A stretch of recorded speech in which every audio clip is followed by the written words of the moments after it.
Hidup ini adalah perjalanan panjang dan tidak selalu mulus. Pada hari keberapa dan pada jam keberapa, kita tidak pernah tahu rasa sakit apa yang harus kita lalui.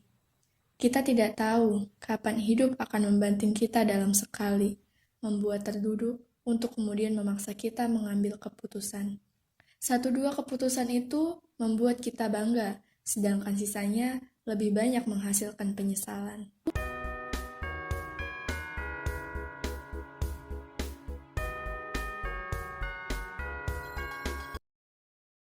Akan selalu ada hari-hari menyakitkan dan kita tidak tahu kapan hari itu akan menghantam kita.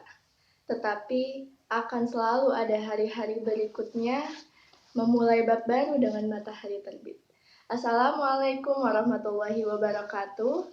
Perkenalkan, nama saya Putri Yasmin Hanifah Fairin dari kelas 11 IPA 2. Di sini saya akan meresensi sebuah novel karya Terelie yang berjudul. Sebelum saya meresensi buku tersebut, saya terlebih dahulu akan memberitahukan informasi buku tersebut. Informasi buku. Judul buku Pulang, penulis oleh Terelie, editor oleh Triana Rahmawati, penerbit oleh Republika Penerbit, desain cover oleh Resolusi, layout oleh Alfian, kota terbit Jakarta, tebal buku 13,5 x 20,5 cm, jumlah halaman 400 halaman, tahun terbit November 2015, cetakan ke-8, nomor ISBN 978 602 082 2129. Terelie selalu menjadi penulis dengan imajinasi yang unik, konsep alur yang tidak terduga, serta karakteristik pelaku yang berbeda-beda. Dan yang pasti, kejujuran selalu ada dalam setiap kalimat-kalimatnya. Tokoh utama dalam novel ini bernama Bujang.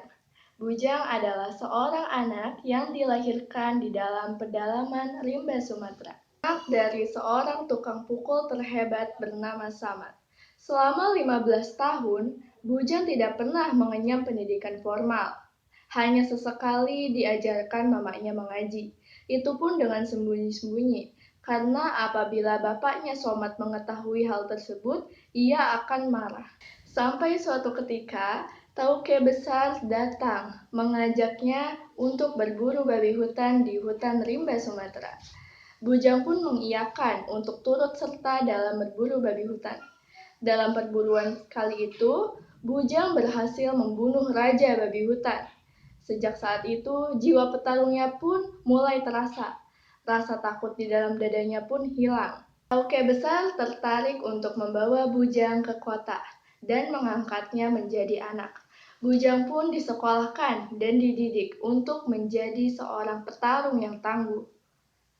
Tetapi hal itu dilakukan untuk melengkapi potongan puzzle yang dicari untuk menggenapi misi besar masa depan keluarga Tom, salah satu shadow economy.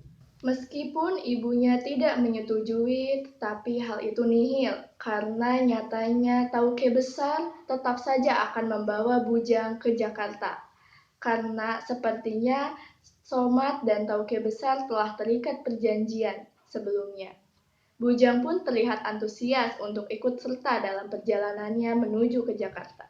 Singkat cerita, perjalanan hidupnya telah mengubah dirinya dari seorang remaja yang hanya tahu tentang hutan rimba saja menjadi pemuda yang tangguh, pintar, dan ahli dalam bertarung. Dalam novel ini, Terelie mengalirkan bahwa hidup tidak selalu tentang cinta dua orang yang berakhir bahagia, tetapi tentang lika-liku kehidupan, membuat Bujang tahu akan arti sebuah kesedihan, pengkhianatan, rasa sakit, kebencian, serta yang paling penting adalah memeluk erat semua yang telah terjadi dan memahami arti makna pulang yang sebenarnya. Disinilah Terelie selalu membantu kita untuk mengetahui apa arti dari cinta yang lebih dalam.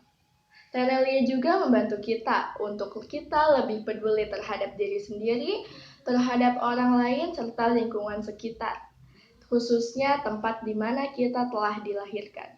Novel ini bisa dibilang sedang, tidak terlalu tebal sehingga pembaca bosan, atau terlalu tipis sehingga kesan yang diberikan terasa kurang. Selain itu, pujian yang ingin saya berikan adalah novel ini sempurna dalam menyusun kata-kata, dengan bahasa dan alur yang mudah dipahami oleh pembacanya. Jalan ceritanya mampu membuat pembaca selalu penasaran di setiap babnya.